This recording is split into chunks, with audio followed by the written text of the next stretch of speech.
Well, another thing that's kind of been disrupted, I guess you could say, is labor force participation.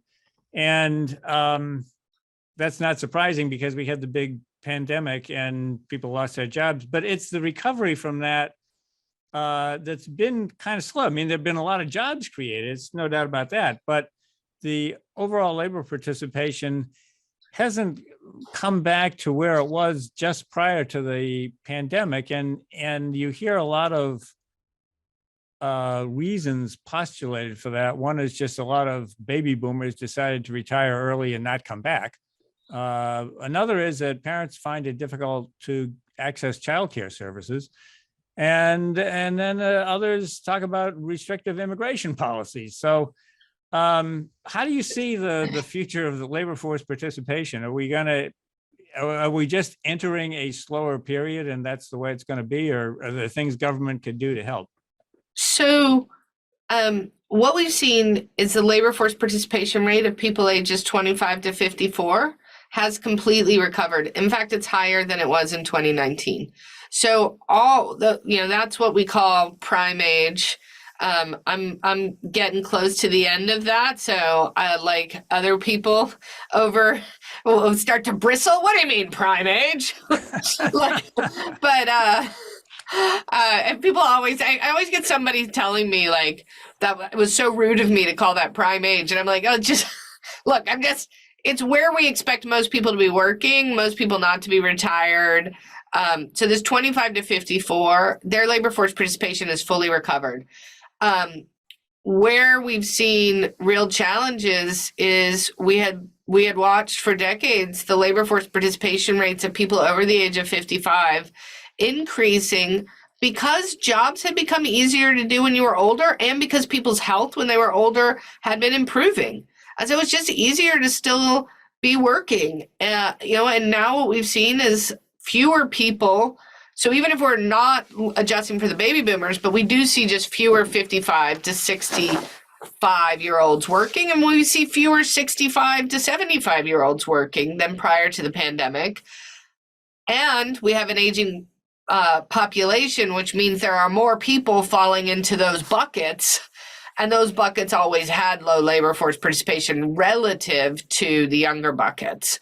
So an aging population means that even if we hadn't had the pandemic, our labor force participation, when what we're looking at, the technical, release is for people over 15. So if you have people living to 100 and they're not working, they're in there bringing down our labor force participation. That's why it's important to sort of break it down, I think, now by age as the population's aging. The immigrant issue, look, I wish Congress would make it easier for immigrants to come into the U.S. because that would make it easier for us to have a soft landing. If we, every month, we'll see on Friday how many jobs are added. And undoubtedly, if that number is over 200,000, somebody will say, oh, the Fed's got to fight harder so we can have unemployment go up so that we can bring down inflation. We don't need unemployment up. What we need is more workers to take the jobs to make sure that the jobs don't create the demand for workers doesn't create additional inflationary pressure. How can we do that? We can bring in immigrants. Congress could tomorrow decide that they were going to help out the hospitality industry by doubling the number of people on temporary visas for this coming summer. It would be enormous. So there are things that can be done. I will say, if you look over the last 6 months, a lot of the reason we've been able to have continued job growth with unemployment at a 50-year low is because we have started to see some recovery in foreign-born working age population. And we're really at the worst parts of the pandemic. We were missing more than 2 million foreign-born workers relative to the trend of where we would have been if we had been able to stick with our pre-trend. Yeah, I think that issue, immigration, is one of those things that gets into that misunderstood mistrust of government or something. The opportunities to come together in some sort of bipartisan way are certainly there. There are a lot of benefits to immigration.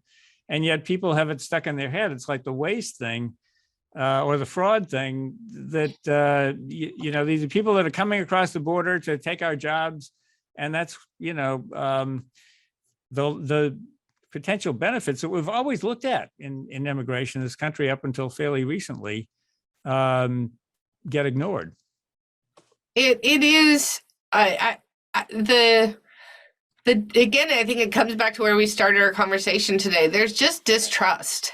There's distrust of our government. There's distrust of other people who maybe eat different food or speak different languages or look different or live in a different lifestyle. We're really in a place where the American people are having a hard time trusting, the reality. And I believe in my heart, the reality is the vast majority of people get up every day and just want to do the best they can to live the best life possible. They love their children. They love the people in their life. And they just want to be able to put food on the table and have some joy in their day. And if we could realize that most people are not trying to do harm to anybody else, they're just trying to get through their day and live their best life, I think we could start to see some of the benefits of having those people in our life and in our communities.